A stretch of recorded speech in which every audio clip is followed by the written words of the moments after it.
October 1805. The Austrian Empire had just made what they believed was a perfectly sound military decision. They marched 72,000 men into the town of Ulm in southern Germany and waited. Their commander, General Mack von Leiberich, was confident. More than confident. He was certain. The French were nowhere near him. His flanks were secure. His position was strong. And Napoleon, the most dangerous general in Europe, was still dealing with a completely different threat hundreds of miles away. That was what he believed. That was what Napoleon wanted him to believe. Because at that very moment, 200,000 French soldiers were already moving. Not toward Ulm from the front, not where Mack was watching. They were swinging in a massive arc around him, through roads he didn't think were possible, across rivers he thought were impassable, cutting off every route in and out of the city before he even realized what was happening. By the time Mack understood what was going on, it was over.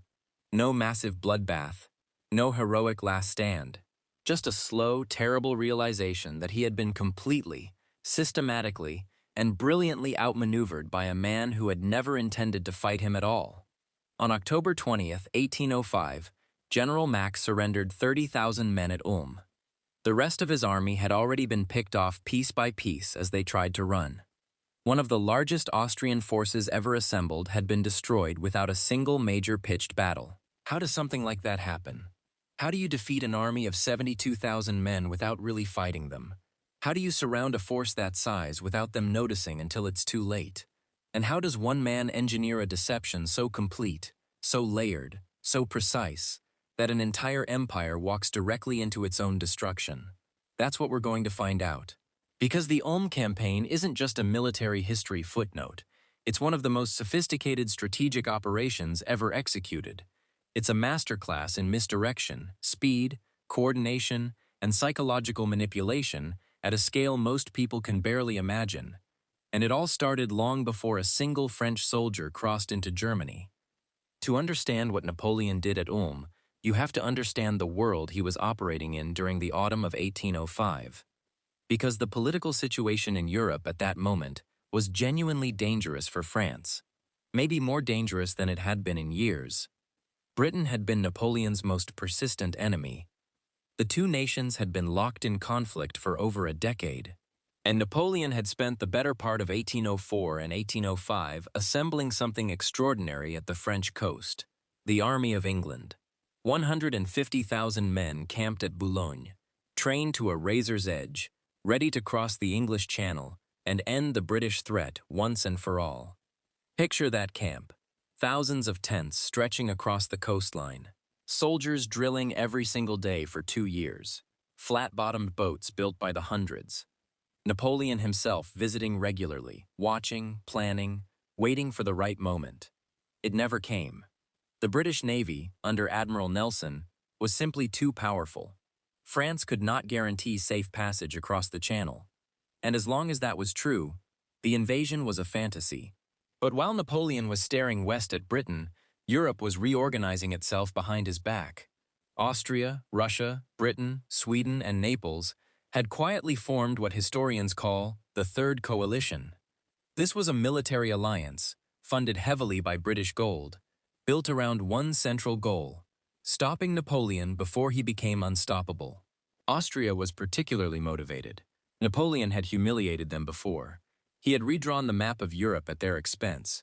And now, with the French army tied up on the coast watching England, Austrian commanders looked at the strategic situation and saw an opportunity. They began mobilizing. General Mack, a man who had a reputation for cleverness that would turn out to be entirely undeserved, was given command of the Austrian army in Germany. His plan was to march into Bavaria, secure it as a base of operations, and wait for Russian reinforcements under General Kutuzov to arrive. Then together, the coalition would have enough strength to challenge Napoleon directly. On paper, it wasn't a terrible plan. The numbers seemed to favor the coalition, the timing seemed right, and the assumption, the critical, fatal assumption, was that Napoleon was nowhere near ready to respond. They were wrong. Napoleon had been watching. Napoleon had always been watching. The moment he received intelligence that Austria was mobilizing, something shifted in how he thought about the entire situation. Because here was the thing about Napoleon that separated him from almost every other commander of his era. He didn't just react to threats. He restructured reality around them. He looked at the Austrian movement and saw not a problem to be solved, but an opportunity to be seized. And so, quietly, secretly, with an efficiency that still staggers military historians today, he began to turn the entire army of England away from the Channel and point it east. Now think about what that actually means for a moment. This isn't moving a few regiments.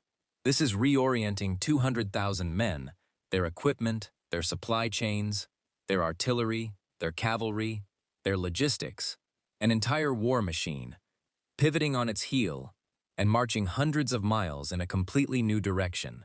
And it had to be done fast. And it had to be done without Austria understanding what was happening until it was too late. Here is where Napoleon's genius began to reveal itself. Because the Ulm campaign wasn't won on the battlefield. It was won in the planning rooms, weeks before a single soldier fired a shot. Napoleon had something he called the Grande Armée. It wasn't just a big army. It was a revolutionary military system. He had reorganized the French forces into self-contained units called corps, each one a miniature army in itself, with its own infantry, cavalry, artillery, and supply. Each corps could operate independently. Each one could fight on its own if isolated. But together, they could converge on a single point with devastating speed. This matters enormously, because the traditional way of moving an army in 1805 was slow. You kept your forces concentrated. You moved them along the same roads. You maintained contact. You kept everything together, because if you spread out, you became vulnerable. Napoleon did the opposite.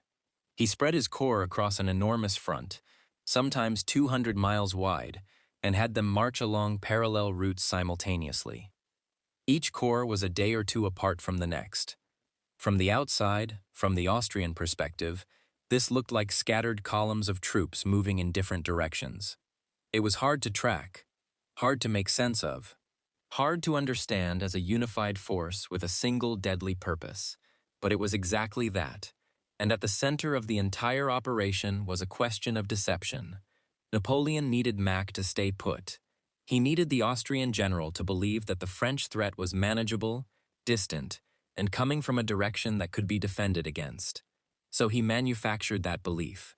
French cavalry, the light horsemen who served as the eyes and ears of the army, were deployed to the Rhine River in a very visible, very deliberate way. They patrolled aggressively along the expected invasion routes. They made noise. They were seen. The message being sent to Austrian scouts was clear. Here is where the French are. Here is where they're coming from. Watch this line. Meanwhile, behind that cavalry screen, the actual French corps were already moving north, then east, then curving south in a massive arc that would bring them across the Danube River, well to the east of Ulm. Above Mack, behind him, cutting him off. The cavalry screen was the curtain, and Mack was watching it instead of what was happening backstage. Now let's talk about Mack himself for a moment, because understanding why he fell for this deception requires understanding the kind of man he was. Karl Mack von Leiberich had a reputation in Austrian military circles as a reformer and a thinker. He had written about tactics. He had proposed improvements to the Austrian army. He was considered by some to be one of the sharper strategic minds in the Habsburg military establishment. But there's a particular kind of dangerous overconfidence that comes from being the smartest person in the room for too long. Mack had operated in systems where his ideas weren't seriously challenged, where his assumptions weren't stress-tested, where his intelligence wasn't measured against anything truly formidable. He had never encountered Napoleon. When Mack arrived in Bavaria with his army, he did something that would seal his fate. He positioned his forces at Ulm, a fortified city on the Danube, and waited for the situation to clarify. He sent out patrols. He gathered reports. He assessed the intelligence coming in, and everything seemed to confirm what he already believed. French forces were on the Rhine. They were watching. They weren't moving yet. What he didn't understand, what he couldn't understand from inside his information bubble, was that every piece of intelligence he was receiving had been shaped by Napoleon's cavalry screen. He was looking at a stage set, and he kept looking at it while the real army moved around behind him. There was a moment, sometime in early October, when some of Mack's subordinates began to get nervous. Reports were coming in of French troops appearing in unexpected places. Some cavalry contacts happened further east than they should have if the French were still on the Rhine. Mack dismissed the concerns. He had an alternative explanation for everything. French troops moving north? A feint. Strange reports from the east? Exaggerated by nervous scouts. The Danube crossings to his east? Too far away to matter. He rationalized every warning sign away. And each time he did, Napoleon's trap closed a little further. This is where we should pause and think about what Napoleon was actually doing here, because the strategic design of the Ulm campaign is genuinely beautiful in a cold, ruthless way. Napoleon's goal was never to fight Mack. Fighting costs men. Fighting costs time. Fighting is uncertain. His goal was to place his army in a position so threatening, so perfectly positioned, that fighting became irrelevant. What he was after was what military strategists call a strategic envelopment. Getting behind and around an enemy so completely that they have no viable options left. They can't advance. They can't retreat. They can't be reinforced. They can't be supplied. They can only surrender. And to do that, he needed to cross the Danube east of Ulm before Mack understood what was happening. Because the Danube was the key. It was the geographic barrier that defined the whole theater.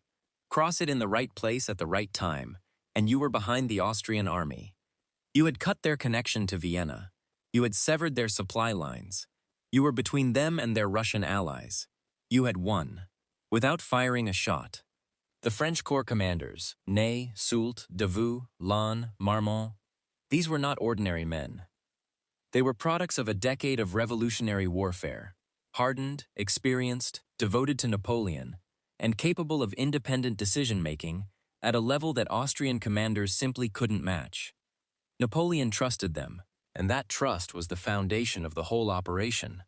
Because in order to execute a maneuver across a 200-mile front, you needed subordinates who could make good decisions when they were out of communication with headquarters, who could respond to unexpected situations without waiting for orders. The Austrian command structure couldn't do that. Their generals were trained to wait for direction, to refer decisions upward, to operate within rigid chains of command that reflected a very different theory of warfare. Napoleon's army was faster, not just physically faster, conceptually faster. They processed information and made decisions at a speed the Austrians couldn't match. And speed, in this campaign, was everything. Now, if you're finding this kind of strategic storytelling fascinating, if you want to keep seeing history's most extraordinary military minds broken down like this, explained in a way that actually makes sense, make sure you subscribe and hit the like button right now. We're just getting to the moment where everything converges, where Mack finally starts to understand what's happening. And by then, it's already far too late. The crossing of the Danube began in early October. French corps after French corps swung across the river at multiple points. Donauwörth, Ingolstadt, several crossings happening simultaneously, too many to block, too fast to respond to. Picture it from above, a massive arc of soldiers, moving like a closing hand. The western prong pressing toward Ulm from the front, the northern and eastern prongs swinging around behind, the southern elements blocking escape routes toward the Tyrol. Mack still didn't fully grasp it. There were moments of clarity. One of his subordinate generals, the Archduke Ferdinand, began to understand the situation more clearly than his commander. He started urging Mack to break out, to move, to take the army, and punch through one of the French columns before the encirclement was complete. Mack hesitated, and that hesitation was fatal, because Napoleon's corps weren't just blocking retreat routes, they were actively destroying the Austrian units that tried to leave. Small Austrian detachments that ventured out to probe French positions were overwhelmed. Units sent to establish contact with Kutuzov's approaching Russians were cut off and captured or scattered. The intelligence picture available to Mack was deteriorating by the hour. He didn't know where the French were. He didn't know how many there were. He didn't know which direction they were coming from anymore. What he did know, slowly and with dawning horror, was that French troops were east of him. French troops were north of him.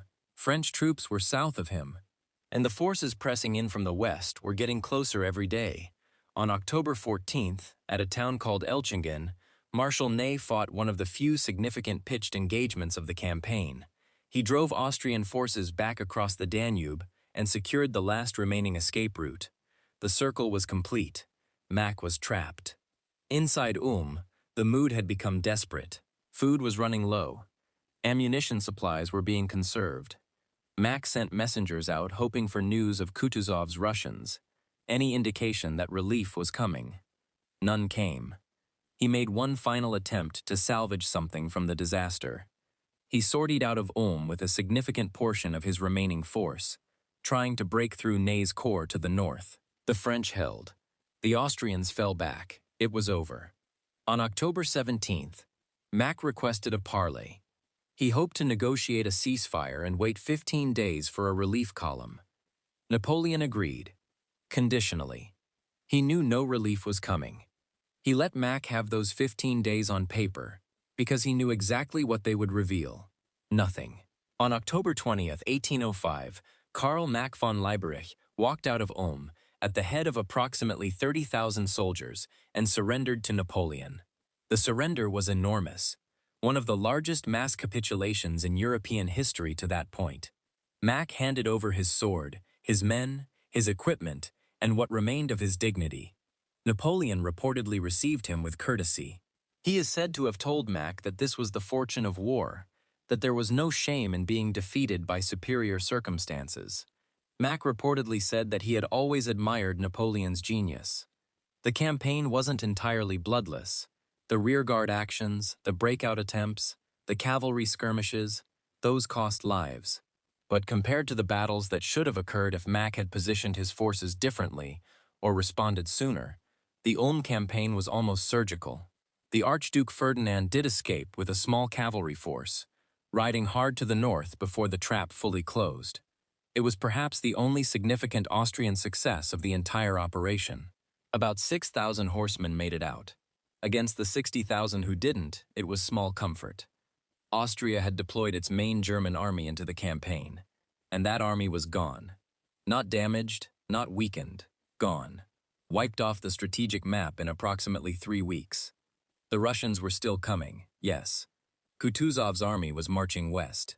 But now they were marching toward a French army that had just destroyed their coalition partner, that was moving fast and with tremendous momentum, and that had the strategic initiative completely in its hands. Napoleon didn't stop at He couldn't afford to. He turned his army east immediately, chasing the remaining Austrian and Russian forces down the Danube toward Vienna. The pace was relentless. The pressure was constant. Vienna fell on November 13th, 1805. Austria's capital, the center of the Habsburg Empire, taken without a siege, without a major battle, simply because there was nothing left to defend it with. But Napoleon wasn't done, and neither were the Russians. What followed would become perhaps the most famous battle in Napoleon's career, Austerlitz, fought on December 2nd, 1805, where he would destroy the combined Russian and Austrian armies in a single devastating engagement that many historians consider the tactical masterpiece of the entire Napoleonic era. But Austerlitz could not have happened the way it did without because it was that shattered Austrian military power in Germany, that stripped the coalition of its organizational coherence, that left Kutuzov racing westward without proper supply lines, without his expected Austrian support, and facing a French army that was moving with the confidence of men who had already done something that should have been impossible. The campaign changed the tempo of the entire war. It took what might have been a grinding multi-year conflict, 2 major powers pressing at France from both sides, and compressed it into a few extraordinary weeks. Think about what Napoleon actually accomplished here, and let it land for a moment. He took an army that had been camped on the Channel coast, preparing for a completely different operation. He turned it around. He marched it hundreds of miles east in total secrecy. He organized it across a front wider than most countries. He screened his movements with cavalry so effectively that his enemy didn't understand what was happening until the noose was already around their neck. He crossed a major river at multiple points simultaneously. He cut off retreat, resupply, and reinforcement. And he forced the surrender of an entire army without a single major engagement. All of that in under a month. What makes the Ulm campaign worth studying today, beyond the sheer spectacle of it, is what it reveals about the relationship between information and strategy. Mack had soldiers. He had fortifications. He had a defensible position on a major river. On paper, he had everything he needed to at least make Napoleon fight for a result. But he didn't have accurate information. And without accurate information, none of the rest of it mattered.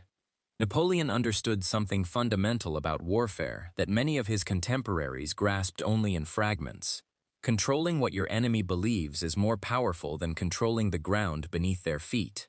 If you can shape the picture inside your enemy's head, make them believe the threat is where it isn't, make them feel secure when they shouldn't be, you've already won. The physical movement of armies is just the execution of a deception that was designed weeks earlier. That's not just a lesson for 1805.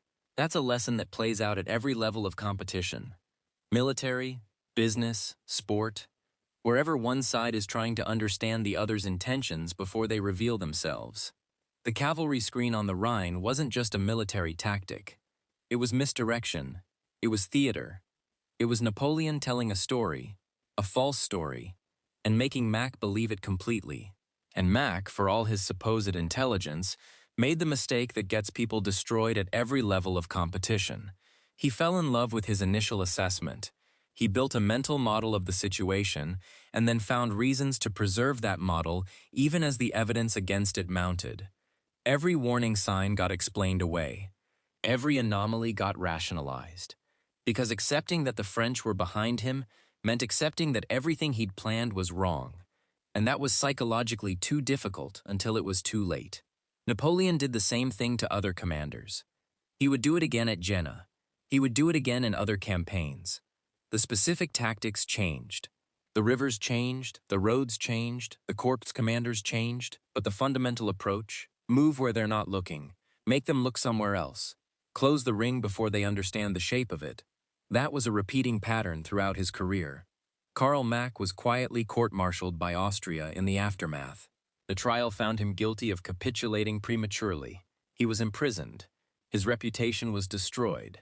He spent years trying to rehabilitate himself, writing memoirs, offering explanations, arguing that the situation had been impossible.